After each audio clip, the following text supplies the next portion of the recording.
오늘은 우리 새해 첫 주일입니다. 새해라는 말이 여기 계신 모든 분들에게 다르게 와닿을 수 있을 거라 생각합니다. 제가 어렸을 때를 한번 이번 주에 떠올려 봤어요. 내가 어릴 때 새해를 어떻게 맞이했는가 생각을 해보니까 예전에는 한 살 더 먹는다는 그런 설렘이 존재했더라고요. 그래서 뭐 진짜 이거 뭐 유초등부 애들이 할 것 같은 이야기이긴 하지만 카운트다운 보면서 야, 한 살 더 먹었다. 이제 7살이야. 그랬었는데 나이가 들어보니까 나이가 올라가는 것 자체에 대한 거부감이 매우 심합니다.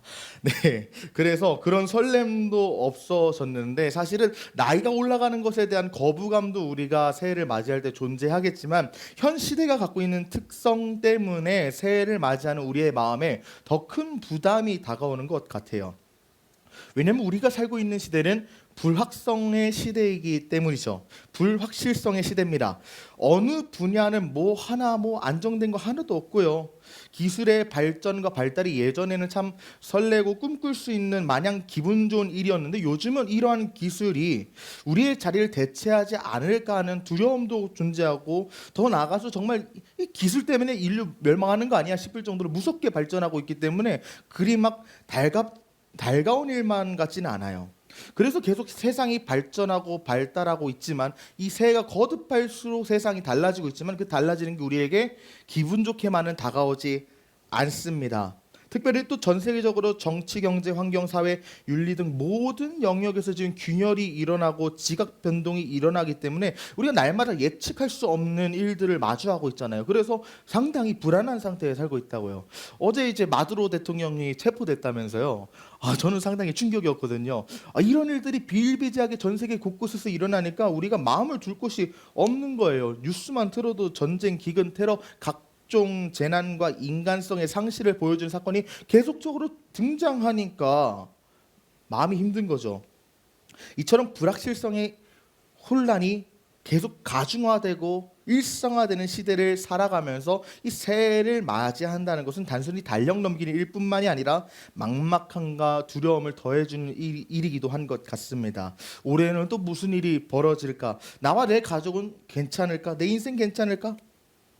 나는 어떻게 살아가야 될까라는 고민들이 새해를 설렘보다 많은 부담으로 맞이하게 만든다는 것이죠. 실제로 2024년에 미국 정신의학회 조사에 따르면 성인의 43%가 엄청나게 불안감을 느낀다고 조사 결과가 나왔더라고요. 그런데 이것이 계속 상승세래요. 2022년에는 32%, 23년에는 37%, 24년에는 43%, 25년은 아직 나오지 않았는데 더 높아졌을 거고요. 올해도 이제 연말에 조사하다 보면 더 높아져 있을 거라고 저는 예상을 합니다. 지속적으로 상승하고 있잖아요. 주된 원인이 뭐였냐 봤을 때 이 통계에서도 방금 말씀했던 것과 똑같은 원인이었대요. 경제, 사회, 정치적 불확실성이 삶을 불안하게 만들었다. 이것이 가장 큰 불안의 원인이었다고 합니다. 이러한 가운데 새해를 맞이하는 우리 청년들에게 어떤 말씀을 전해야 될까 고민하면서 묵상을 했습니다. 아무래도 새해인 만큼 우리가 소망과 희망을 품고 위로를 얻고 꿈에 대한 설교를 하는 것이 좋지 않을까 생각도 했고 여기 계신 분들 중에서 그러한 메시지가 필요하신 분도 분명히 계실 거예요. 그러나 오늘 제목이 무엇입니까? 마귀를 대적하라죠. 새해 벽두부터 이게 뭔 뜬구름 잡는 소리냐 하실 수 있지만 여러분 아무리 세상이 흔들린다 하여도 그리스도인이라는 존재는 어떤 존재입니까? 세상이 흔들려도 우리가 믿는 소망은 흔들리지 않는 게 그리스도인이거든요. 동의하시면 아멘 하십시오. 아멘. 우리의 소망은 흔들리지 않는다는 거예요. 왜요? 예수 그리스도가 우리의 소망이기 때문에 흔들리는 세상 속에서도 우리는 흔들리지가 않아요. 그럼에도 불구하고 우리가 계속적으로 불안과 의심이 솟아나는 원인은 무엇입니까? 예수님은 변하지 않는데 왜 우리는 계속 마음이 흔들리나요? 첫 번째 원인으로는 변치 않는 그 복음의 은혜와 진리를 우리가 온전히 붙잡지 못하고 있기 때문이고요.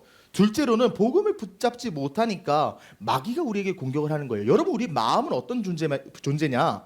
우리 마음은 결코 빈 공간으로 존재할 수 없습니다. 무엇인가 채워져 있게 돼 있어요. 그리스도와 그의 복음으로 채워져 있지 않으면 그냥 텅 비어 있는 상태로 그냥 존재하는 것이 아니라 무엇인가 들어오는데 그것이 죄악과 유혹과 수많은 마귀의 공격들이라는 것이죠.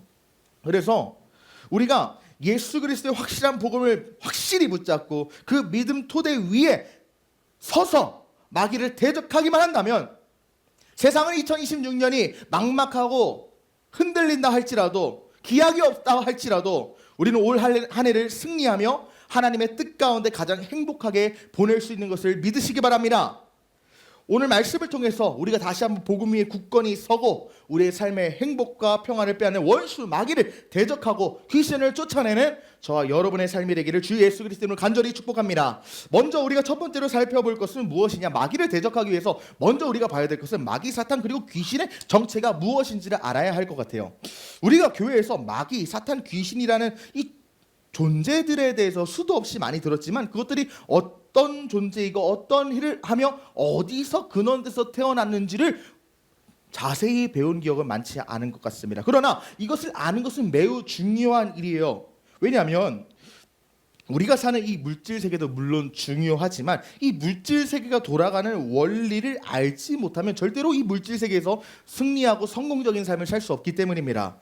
성경은 분명히 우리에게 보이지 않는 세계가 존재하고 그 보이지 않는 영적인 세계가 보이는 물질 세계를 주관한다고, 영향을 끼친다고 말을 하고 있어요. 고린도후서 4장 18절을 보면 뭐라고 우리에게 말씀하십니까? 우리가 주목하는 것은 보이지 않는 것이고 보이는 것이 아니고 보이지 않는 것이니 보이는 것은 잠깐이요 보이지 않는 것은 영원하다 말하면서 영원한 영적 세계가 이 보이는 물질 세계를 주관하고 있다는 것을 우리에게 말씀하고 계세요. 그런데 간혹 그 세계를 무시하거나 막연하게 두려워하면서 회피하거나 혹은 아예 관심조차 두지 않은 채 신앙생활하는 경우를 보고는 합니다.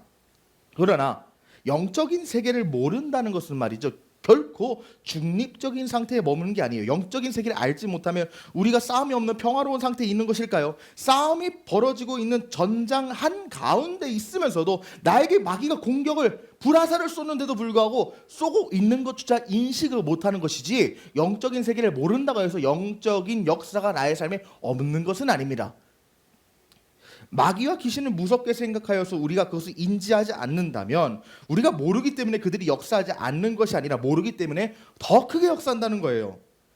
그러므로 이 영적인 세계에 대해서, 특별히 원수 마귀가 어떻게 일을 하는가에 대해서, 그가 어떤 존재인가에 대해서, 그가 어떻게 일해서 나를 무너뜨리려고 하는가 아는 것은 너무도 중요하다는 겁니다. 그래서 고린도후서에서 우리에게 이렇게 명하고 있어요. 세 번역인데요. 그렇게 하여 우리가 사탄에게 속아 넘어가지 않으려고 하였습니다. 우리는 사탄의 속셈을 모르는 것이 아닙니다. 사탄의 속셈을 알아야 그가 나를 넘어뜨리려고 하는 그 모든 공격 전술을 알 수가 있다는 거예요. 마치 어떤 것과 같습니까? 전쟁터에 나가서 적군이 무섭다고 회피하고 나에게 다가오는데도 불구하고 공격지도 않고 숨는 것은 뭐 하는 거예요? 그냥 내 목숨 버리고 나 죽이라고 내놓는 거예요. 그런데 적군이 어디 있고 그가 어떤 전술을 써서 나에게 공격을 가하려고 하는지 선제적으로 알면 우리는 선제 타격을 할 수 있죠. 나를 어떻게 공격하려 하는지 그것을 아는 것은 무서운 일이 아닙니다. 나를 어떻게 공격하려고 하는지 모르는 것이 무서운 일이에요. 오히려 원수 마귀가 어떤 존재인지를 알고 그가 어떤 일을 하는지를 아는 것은 나의 생명을 보호하고 지키는 일이라는 것이죠. 그렇다면 첫 번째로 마귀는 어떤 존재입니까? 먼저 마귀란 어떤 존재인지를 알아야 돼요. 마귀라는 게 헬라어로 원어를 보면 중상모략하는 자, 비방하는 자, 거짓으로 고소고발하는 자라는 뜻인데, 우리를 향해 끊임없이 비방하고 헐뜯고 우리의 잘못을 하나님 앞에 들추어내면서 참소하는 존재라는 것이 이 마귀라는 이름의 뜻이에요. 마귀는 성경에서 다른 이름으로도 부르는데요. 어떤 이름인지 아세요? 영어로 Satan, 사탄이에요. 마귀랑 사탄은 동일한 존재입니다. 사탄이란 말은 대적자, 원수라는 의미고요. 마귀라는 건 방금 뭐라고 했어요? 참소자. 즉 마귀와 사탄은 서로 다른 존재가 아니라 같은 존재인데 이름이 두 개인 거예요.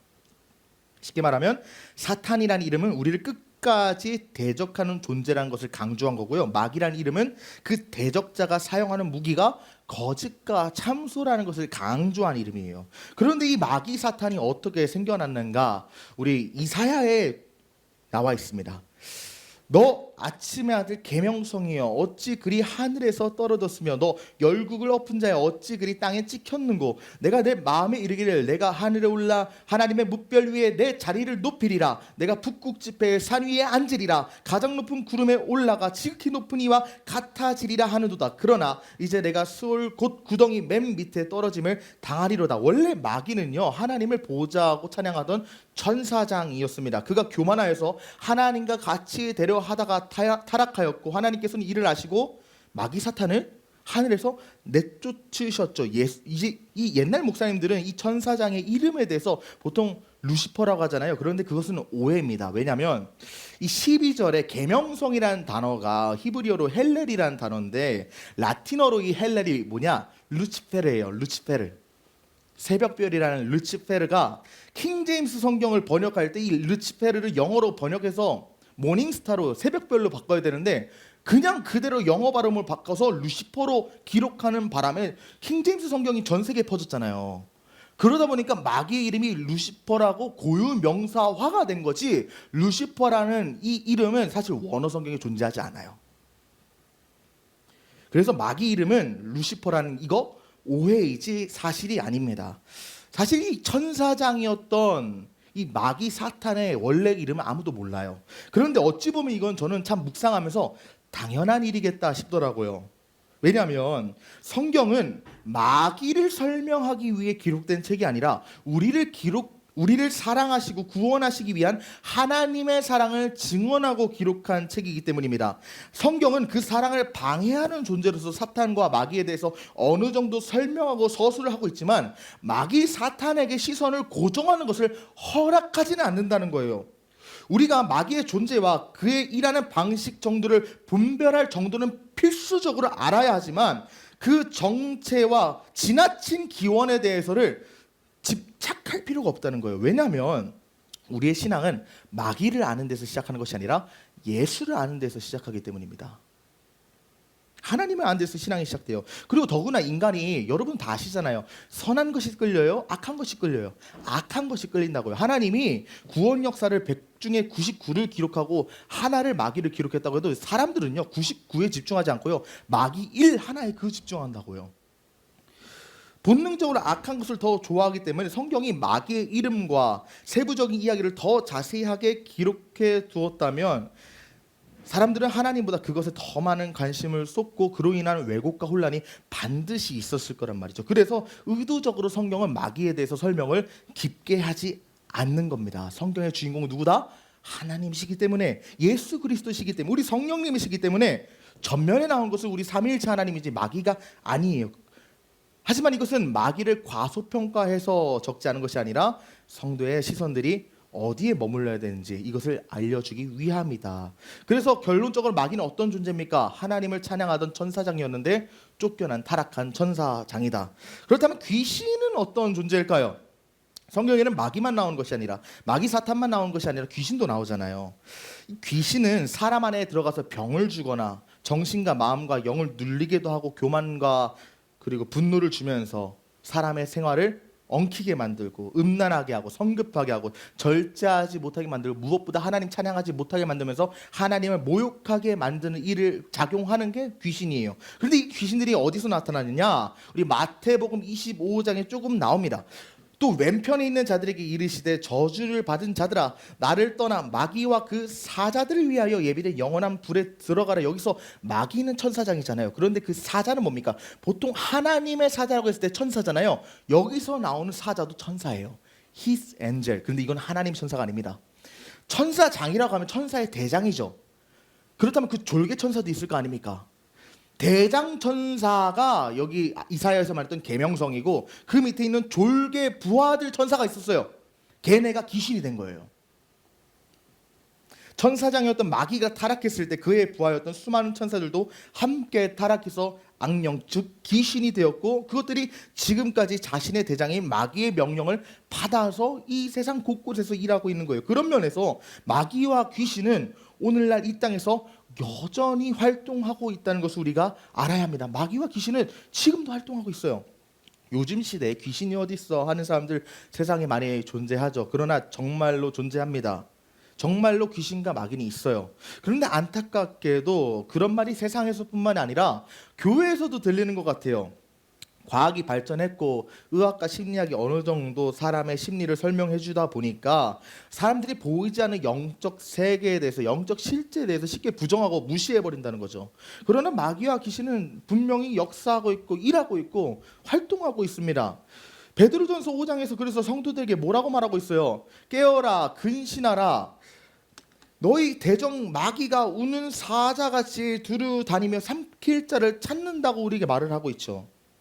이 말씀은 과거 특정 시대의 성도들에게만 주어진 말씀이 아닙니다. 지금 이 시대를 살아가는 우리에게도 여전히 현재 진행형인 경고예요. 성경은 마귀가 있었다고 말하지 않고 마귀가 두루 다닌다고 말합니다. 이미 끝난 이야기가 아니라 지금도 계속 진행되고 있는 현실이라는 거예요. 그렇다면 마귀가, 귀신이 오늘날에는 어떻게 일하고 있습니까? 첫 번째로 가장 대표적인 증상은 귀신 들림이죠. 가장 대표적인 일이에요. 귀신이 실제로 사람 안에 들어가 역사하는 거예요. 귀신이 사람 속에 들어가면요, 귀신이 사람을 자기 몸인 것처럼 조종하고 귀신의 행위와 말을 하게 만들고요, 경련을 일으키기도 하고요, 분노와 불경건, 음담패설 같은 신성모독의 발언을 막 쏟아내게 사람들을 조종해요. 하나님 욕하고요, 사람의 육체를 능욕하는, 때로는 말이죠, 내 그 영혼이 빠져가지고 내 육체가 능욕당하고 있는 모습을 보기도 합니다. 그러나 사랑하는 여러분, 이런 귀신 들림 현상을 딱 우리가 보았을 때 처음 우리가 느끼는 감정은 무엇입니까? 두려움이죠. 두려움이에요.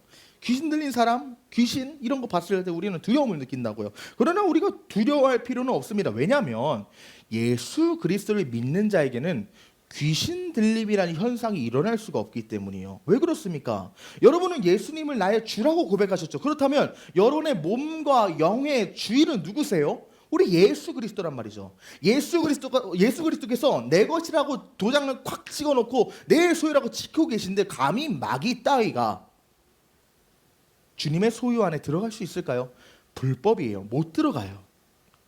정말 예수님 안에서 거듭나서 주님을 믿는 신자에게는 절대로 마귀와 귀신이 들어와서 귀신 들림 현상이 나타날 수가 없습니다. 그럼에도 불구하고 우리가 귀신 들림 현상에 대해서 알아야 하는 이유는 뭘까요? 이 땅에 지금도 수많은 불신자들이 귀신 들림 현상 속에 고통을 받고 있어요. 귀신 들려서 고통받고 있다고요. 그들에게 우리가 가서 복음을 전하고 귀신을 쫓아내야 되기 때문에 우리가 이 현상에 대해서 관가해서는 안 됩니다. 그렇다면 어떻게 귀신을 쫓아낼 수 있을까? 이거는 우리가 이따 나눌 텐데요. 어쨌든 이 귀신 들림 현상이 오늘날에도 여전히 존재한다. 정신병과 다릅니다. 정신병과 귀신 들림은 달라요. 두 번째로는 뭡니까? 무관심이에요. 마귀가 작용하는 일은 두 번째는 무관심입니다. 사람들로 하여금 눈에 보이는 세계에만 집착하게 만드는 거예요. 즉 천국과 지옥, 영적인 세계 생각조차 못하게 만드는 겁니다. 사람들은 친숙한 일상에 눈이 팔려서 이 미지의 세계인 영적 세계에 믿지 못합니다. 그러나 이것에 대해서 우리가 절대로 무관심해서는 안 돼요. 왜냐하면 마틴 로이드 존스 목사님이 이에 대해서 이렇게 말씀하셨거든요. 마귀의 관계 중 하나는 자신이 존재하지 않는 것처럼 믿게 하는 것이다. 여러분, 이 말은 참 진리입니다. 마귀는 자기의 모습을 무섭게 드러낼 때도 있지만 99.9%의 상황에서는 자기의 모습을 감춰요. 드러내면 누가 속겠어요? 감추고 믿지 못하게 하고 자기도 모르게 마귀의 일을 하게 만드는 거예요. 여러분, 우리가 왜 죄를 짓나요? 왜 우리가 용서가 어렵나요? 왜 우리가 영혼을 사랑하는 것이 어렵습니까? 왜 지금 우리가 이곳에서 예배드리는 것에 집중하지 못하고 교회에 나오는 발걸음이 그렇게 무겁습니까? 피곤하고 지친 것, 그럴 수 있겠죠. 컨디션 탓, 환경 탓, 내 마음의 탓, 이런 거 있겠죠. 절대적인 것은 아니지만 때로는 배후에 마귀가 영적인 방해를 할 때가 있어요. 그런데 이것을 우리가 그냥 영적인 세계 그런 거 무관심하고 터부시하면 100% 지는 거예요. 그냥 나 오늘 피곤하니까 교회 안 가야 되지. 이게 다 마귀의 공격일 때가 많다니까요. 예. 무관심입니다. 인지해야 돼요. 마귀가 지금 나를 유혹하는구나. 귀신이 내 신앙생활을 무너뜨리기 위해서 지금 하나하나 야금야금 갉아먹고 있거나 이거를 인지하는 것이 마귀 귀신과의 싸움에서 승리하는 비결입니다. 그렇기 때문에 여러분의 일상생활에서 또는 신앙생활에서 게으름을 주고 나에게 낙담을 주는 그런 상황들이 있을 때, 특별히 오늘 마음의 예배 때 여러분들에게 눌림이 존재한다고 했잖아요. 그런 눌림들이 단순히 내 심리적인 현상일까 한번 생각해 보십시오. 그럴 때도 존재하겠지만 대부분의 부정적인 생각 다 마귀가 심어주는 거예요. 마귀가 심어준다. 세 번째는 무엇입니까? 세 번째는 집착이에요. 오늘날은 영화 같은 이 드러난 귀신 들림 방식뿐만이 아니라 작은 생각 하나가 마귀가 들어오는 교두보가 되는 경우가 많아요. 인천에 있는 마가다락방 교회 임진혁 목사님께서 마귀와 귀신이 일하는 과정을 잘 정리하셔서 여러분에게 소개를 하고 싶은데요. 첫 번째로는 부정의 씨앗을 마음에 심습니다. 아주 작은 생각, 아주 작은 감정이에요. 나 억울해, 화나, 이런 작은 마음들 있잖아요. 내가 회사에서 이런 억울한 일 당했어. 내가 교회에서 이렇게까지 신앙생활 해야 되냐. 처음에는 그냥 작은 마음이에요. 근데 그거를 마귀가 심어요. 그런데 그 다음이 어떻게 됩니까? 여러분들 생각만이 하는 거 좋지 않아요. 말씀 가운데서 선한 생각을 많이 하고 묵상하는 건 좋아요. 그런데 말씀이 없는 상태에서 생각하면 마귀가 역사할 때가 많아요. 잡생, 내가 갖고 있던 상처나 아픔들을 계속 되새김하는 거예요. 처음에 있었던 이 부정의 씨앗을 계속 반복적으로 키워서 집착하게 만듭니다. 스치고 지나가는 그런 생각일 수 있는데도 불구하고 계속 되새김질하면서 내가 갖고 있었던 그 불만과 상처를 더 깊게 만드는 거예요. 그래서 그 다음 증상이 뭐예요? 집착이 나의 영적인 눈을 가립니다. 집착이 커지면 사람은 한 가지밖에 못 봐요. 하나님 말씀도 안 보이고요. 사람의 조언도 안 들리고요. 양심의 경고등도 안 들어옵니다. 판단도 흐려지고 책임감 마비되고 내가 지금 어디 가는지 모르고 그냥 이 감정 해결하고 이 내 상처 해결하는 데만 집중하면서 주변 사람 상처 주는지도 몰라요. 그리고 마지막에 어떤 일이 발생하느냐, 마침내 그 집착이 행동으로 발현이 되면서 내가 가졌던 이 상처와 내 아픔이 주변 사람과 공동체와 이 나라와 열방에 안 좋은 영향을 끼치기 시작합니다. 그제서야 문제가 터지고 나서 알게 되죠. 왜 내가 그랬을까? 왜 내가 그런 선택을 했지? 지금 생각하면 미친 것 같은데 왜 내가 그렇게 지혜가 안 되는, 지혜 없는 행동을 했을까? 하지만 그거를 깨달았을 때 이미 관계가 깨지고 신뢰가 무너지고 삶이 흔들린 경우가 너무도 많잖아요. 마귀가 이렇게 일한다는 거예요. 그래서 하나님께서 우리에게 뭐라고 말씀하셨냐면 이런 마귀의 집착, 이런 공격을 어떻게 대적해야 되느냐. 분을 내어도 죄를 짓지 말며 해가 지도록 분을 품지 말고 마귀에게 틈을 주지 말라고 했어요. 여러분들의 감정과 생각에 집중하지 말라는 거예요.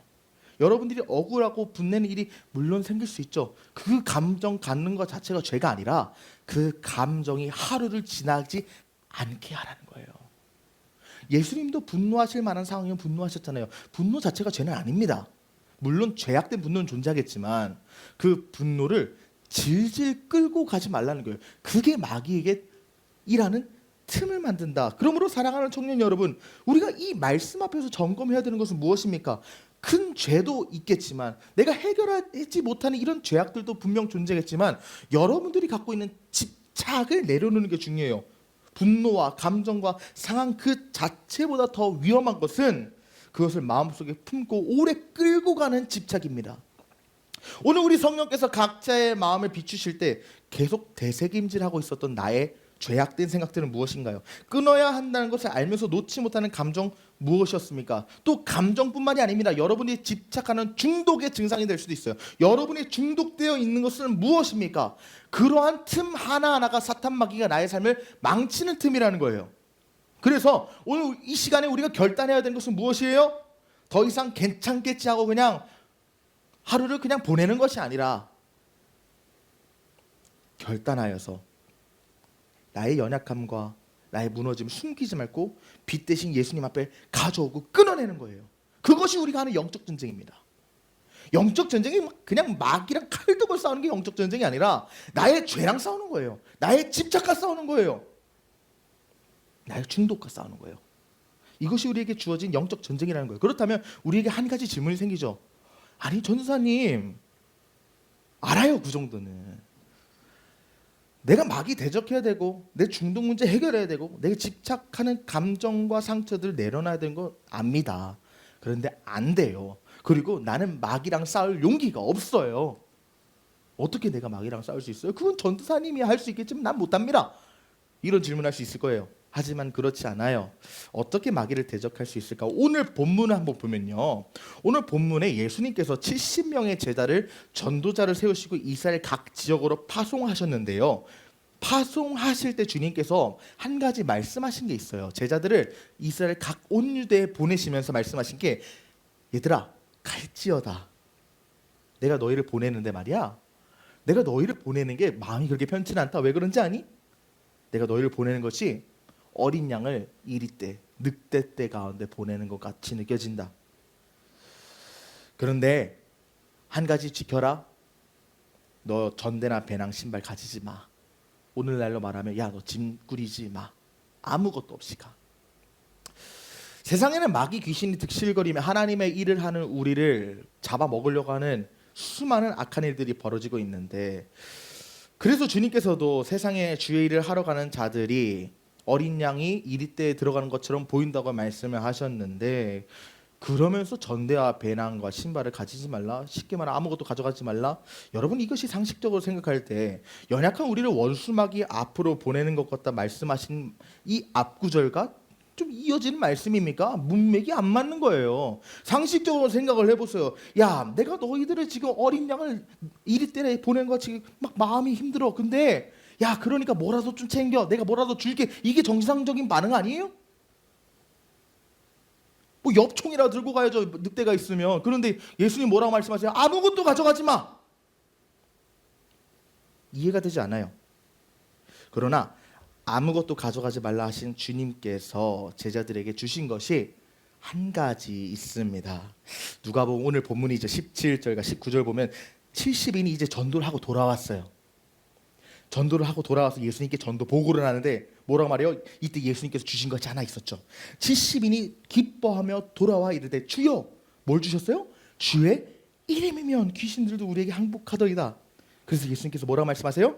내가 너희에게 뱀과 전갈을 밟으며 원수의 모든 능력을 제어할 권능을 주었으니 너희를 해칠 자가 결코 없을 것이다. 여러분, 우리에게 한 가지 주신 권세가 있다면 예수 이름입니다. 예수 이름의 권세가 마귀를 대적하는 거예요.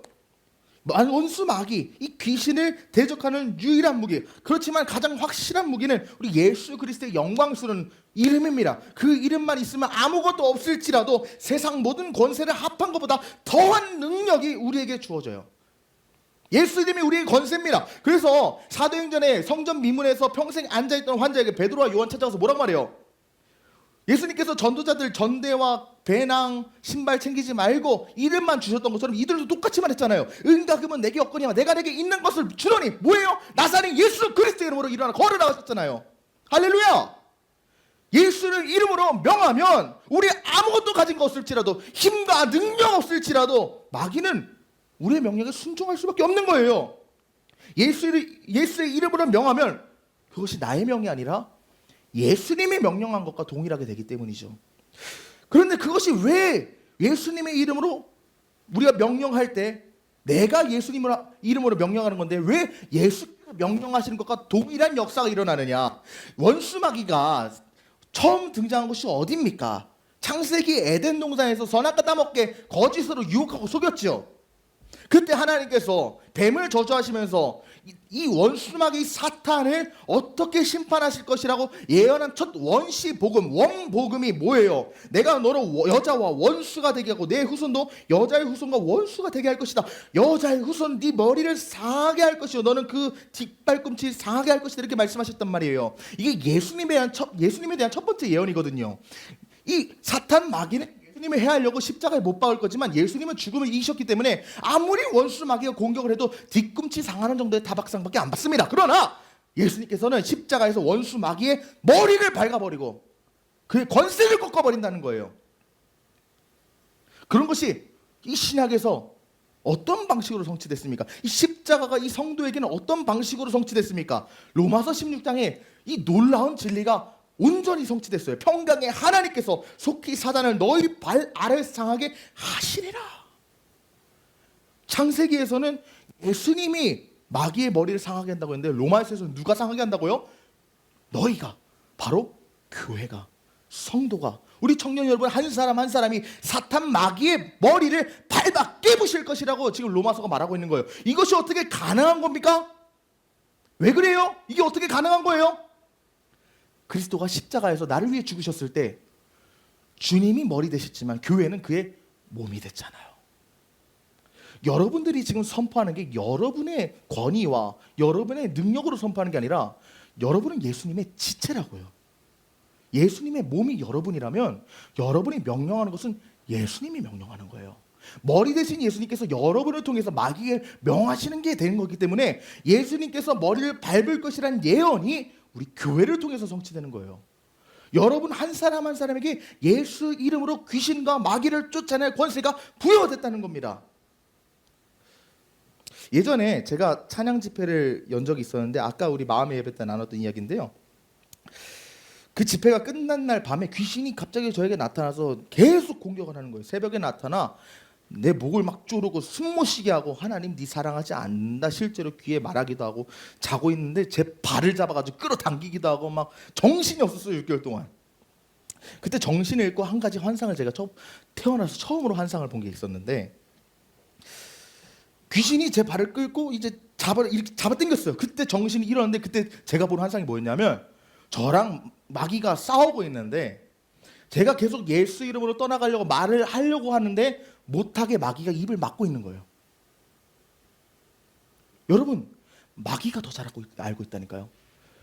우리는 예수 이름을 믿음으로 선포만 하면 마귀가 떠나갈 것을 마귀 스스로가 잘 알고 있기 때문에 마귀는 말이죠. 우리에게 무슨 공격을 가합니까? 그 이름을 선포하지 못하게 만들어요. 그러나 제가 계속적으로 믿음으로 주님을 의지했을 때 입이 열리면서 예수 이름으로 떠나가라 했을 때 순식간에 떠나가더라고요. 여러분 예수 이름의 권세가 있습니다. 그러므로 사랑하는 청년 여러분, 마귀와 귀신이 여러분의 삶을 누르면서 감정을 혼잡스럽게 만들고 여러분의 삶을 흔들고 여러분의 마음을 복잡하게 만든다면 여러분이 중독에서 끊임없이 헤어나고 싶어도 계속적으로 묶어놓고 있다면 그때 우리가 해야 되는 것은 무엇이에요? 여러분이 마음으로만 고백하는 거예요. 그러면 안 돼요. 입으로 선포하는 겁니다. 예수 이름으로 떠나가라. 나에게 이런 중독을 주는 원수는 떠나가라. 나에게 이런 마음의 눌림을 주는 사탄은 예수 이름을 명하노니 떠나갈지어다 선포하십시오. 그때 마귀 귀신은 떠나가는 겁니다. 마귀가 우리보다 힘은 강할지라도 우리보다 권세는 강하지 않기 때문이에요. 이 부분을 조용기 목사님께서 아주 이해하기 쉬운 비유로 설명하셨길래 제가 여러분에게 소개하는데요. 여러분 아무리 더 큰 덤프 트럭이라 할지라도 아무리 엔진 소리가 크고 무게가 수십 톤 나간다고 해도 교통순경이 손 한번 딱 하면 서야 돼요. 도로 한가운데 서서 손 들면서 트럭은 반드시 멈춰야 됩니다. 왜입니까? 덤프 트럭이 힘이 없어서 그렇습니까? 아니에요. 교통순경이 트럭보다 더 강합니까? 그렇지 않습니다. 트럭은 파워, 힘은 있어요. 파워는 있어요. 하지만 교통순경은 트럭보다 파워는 없을지라도 authority, 권세는 있어요. 법적인 능력은 있어요. 이것이 바로 영적 세계의 질서라는 거예요. 마귀는 분명히 나보다 힘이 셉니다. 마귀는 분명히 나보다 수많은 능력을 갖고 있어요.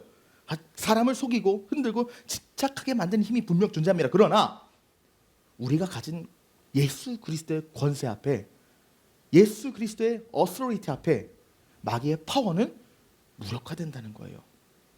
그렇기 때문에 믿는 자는 마귀보다 약한 존재가 아닙니다. 문제는 우리에게 권세가 없는 것이 아니라 이미 주어진 권세를 사용하지 않는 게 문제예요. 그렇다면 여러분 왜 예수 이름의 권세가 있습니까? 본문에서 70명의 제자가 귀신 쫓고 병 고치는 것을 보고 예수께서 이르시되 사탄이 하늘로부터 번개같이 떨어진 것을 보았다 말씀하셨거든요. 이게 무슨 말인가? 여기서 우리가 예수 이름의 권세가 있는 이유를 알 수 있는데 이 상황을 우리가 좀 더 자세하게 살펴볼 필요가 있을 것 같아요. 이 누가복음 10장 18절의 상황을 계시록에서 더 상세하게 설명을 했거든요. 계시록 12장 보면 큰 용이 내 쫓기리니 옛뱀 곧 마귀라고도 하고 사탄이라고도 하며 온천을 꿰는 자라.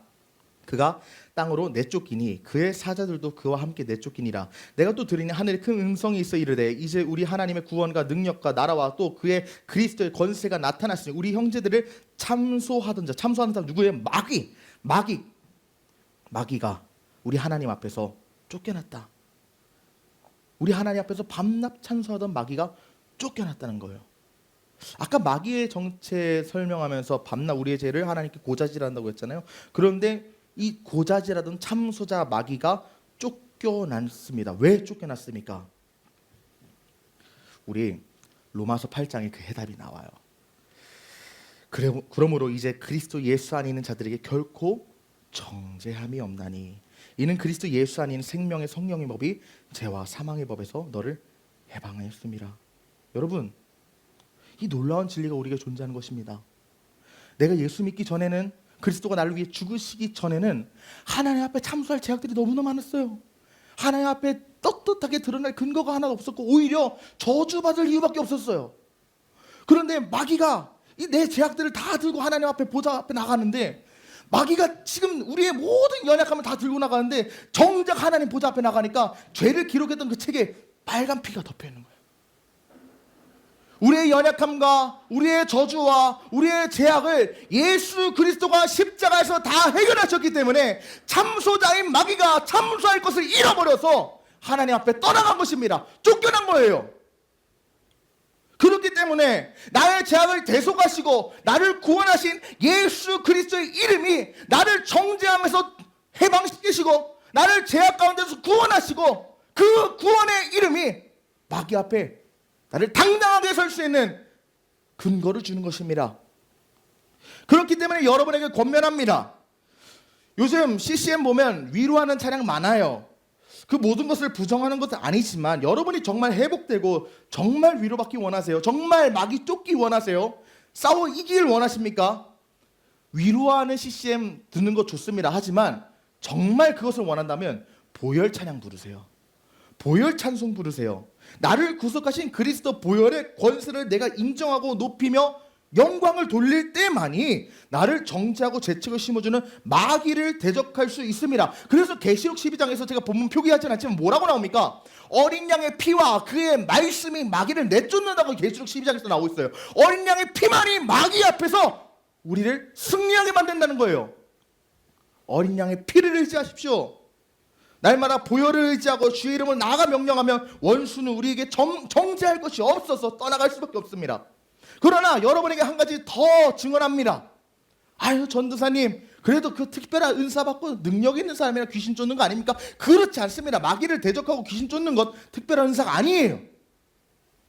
많은 성도들이 오해하는 것 중에 하나가 이겁니다. 마귀를 대적하고 귀신 쫓는 일이 어떤 특별한 사람, 은사가 뛰어난 몇몇 사역자에게만 주어진 능력이라고 생각합니다. 그러나 성경은 절대 그렇게 말하지 않아요. 오늘 본문 20절 봅시다. 그러나 귀신들이 너에게 항복하는 것을 기뻐하지 말고 너희 이름이 하늘에 기록된 것으로 기뻐하라 주님께서 말씀하셨거든요. 예수님께서는 귀신 쫓는 능력을 지금 제자들에게 부정한 것이 아니라 그것을 성도의 기쁨의 근거로 삼지 말라고 말씀하신 거예요. 왜냐하면 귀신을 대적할 수 있는 권세는 어떤 특별한 권위나 은사나 지위에서 나오는 것이 아니라 하나님 나라 백성이 됐다면 누구든지 할 수 있는 거기 때문이에요.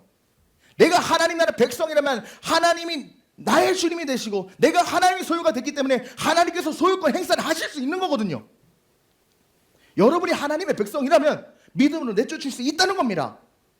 하나님 나라 백성이 된 신분에서 누구나에게 주어진 특권이 귀신 축사라는 거예요. 그래서 마가복음에서 예수님께서 신약 백성들에게 너희가 하나님 나라 백성으로서 해야 될 첫 번째 일이 뭐예요? 마귀를 쫓아내라, 귀신을 쫓아내라는 거예요. 하나님 나라 백성이 되기 위해서는 먼저 사탄을 쫓아내야 됩니다. 그가 우리의 죄의 왕이 됐기 때문에 그를 내쫓는 것이 하나님 나라 백성 만드는 첫 번째 일이기 때문에 귀신 내쫓는 게 첫 번째 명령으로 임했다는 거예요. 그런데 여기서 주목할 단어가 뭐예요? 믿는 자들. 하나님은 은사받은 자들에게 귀신 쫓으라고 안 했습니다. 믿는 자들입니다. 예수 그리스도를 믿고 하나님 나라에 속한 모든 성도에게 예외 없이 이 권세가 주어진다는 겁니다. 이 점에서 구약 성도와 신약 성도는 분명히 차이를 갖고 있어요. 구약시대의 성도들은 마귀와 귀신의 역사를 우리와 동일하게 보긴 했지만 구약 성경에 한 번도 귀신 쫓은 기록이 없습니다. 왜 그래요? 구약 때는 하나님 나라가 아직 임하지 않았거든요. 그런데 예수 그리스도가 십자가에서 우리의 죄를 대속하시면서 정죄 없는 백성들이 생겨나니까 하나님 나라가 이 땅에 임하기 시작했거든요. 임하기 시작하니까 마귀가 떠날 수밖에 없는 거예요. 나라가 임하기 위해서는 그 전에 있는 나라가 망해야 되잖아요. 세상에 있는 사탄의 나라가 망하기 시작하니까, 십자가로부터 망하기 시작하니까 귀신이 떠나가기 시작하는 겁니다. 그래서 예수님께서 오늘 본문 24절에서 뭐라고 말씀하세요? 내가 너희에게 말하노니 많은 선지자와 임금이 너희가 보는 바를 보고자 하였을 때 보지 못하였으며 너희가 듣는 바를 듣고자 하였으나 듣지 못했다. 여러분이 지금 누리고 있는 이 영광스러운 복은 구약의 선지자들과 왕들조차 누리지 못하는 영광스러운 하나님 나라의 복입니다. 우리는 이 특권의 때를 살고 있어요. 그러므로 신자는 마귀와 귀신 앞에서 두려워 움츠릴 필요가 없어요. 나는 은사가 없어, 능력이 없어, 이렇게 물러서는 게 오히려 마귀 앞에서 지는 일입니다. 믿음으로 담대하십시오. 나에게 능력 주신 예수 이름으로 담대하게 맞서 싸우십시오. 그때 모든 마귀는 예수 이름 앞에 떠나가고 귀신이 떠나가고 날마다 승리하고 성공적인 삶을 살아갈 수 있을 것입니다. 이러한 삶을 통해 날마다 승리하는 저와 여러분 되시기를 주의 이름으로 축복합니다. 말씀 맺겠습니다. 오늘 우리는 마귀와 귀신의 존재를 함께 나누면서 그들이 어떤 일을 우리에게 하고 있고 그들을 쫓기 위해서는 어떻게 해야 되는가를 나눴습니다. 이 말씀은 우리에게 두려움을 심어주기 위해 나눈 것도 아니고요. 오로지 우리에게 주어진 분명한 승리를 믿음으로 취하기 위해서 나눈 것입니다. 마귀는 이 시간 여전히 활동합니다. 세상 속에서 여전히 돌아다니고 있고요. 귀신들은 지금도 우리에게 역사하기 위해서 우는 사자와 같이 계속적으로 우리를 공격하려고 으르렁거리고 있어요. 거짓으로 속이고 참수하며 작은 집착을 통해 우리의 삶을 흔들려고 합니다. 그러나 중요한 사실은 뭐예요? 마귀가 지금도 여전히 활동하지만 그는 이미 십자가 앞에서 패배가 되었고 심판이 예정되어 있다는 거예요. 그리스도 십자가 앞에서 참수하던 마귀는 쫓겨났고 정죄가 끝났고 우리에게 하나님 나라 백성의 권세가 이미 임했다는 사실입니다. 그래서 우리는 이 승패가 결정된 전쟁 속에서 이미 이긴 싸움을 결과만 보는 거예요. 그러므로 우리가 오늘 함께 나누던 마귀의 일들 우리의 삶에 적용했을 때 여러분들 무엇보다 여러분 속에 있는 집착을 방치하지 마십시오. 정죄의 음성을 복음으로 끊어내십시오. 감정과 중독과 반복되는 생각 앞에서 침묵하지 말고 예수 이름으로 떠나가라고 선포하십시오. 그 이름이 우리의 유일한 능력이고 권세고 원수를 무너뜨리는 이름입니다. 여러분은 약한 존재가 아닙니다. 우리에게 힘은 없을지라도 예수 이름에 어서리티 권세가 있어요. 이미 하늘에 기록된 하나님의 자녀고 그리스도의 몸으로서 그분의 권세를 동등하게 누릴 수 있는 존재들입니다. 이제는 두려움이 아니라 믿음으로 살아가며 이 영적 세계에 대해서 무관심이 아니라 깨어 있음으로 패배의식이 아닌 승리의 정체성으로 살아가십시오. 그런 믿음의 삶을 살아가며 날마다 예수 이름으로 승리하는 마귀를 대적하고 날마다 성령과 동행하는 거룩하고 복된 인생들 되기를 주의 이름으로 간절히 축복하고 소망합니다.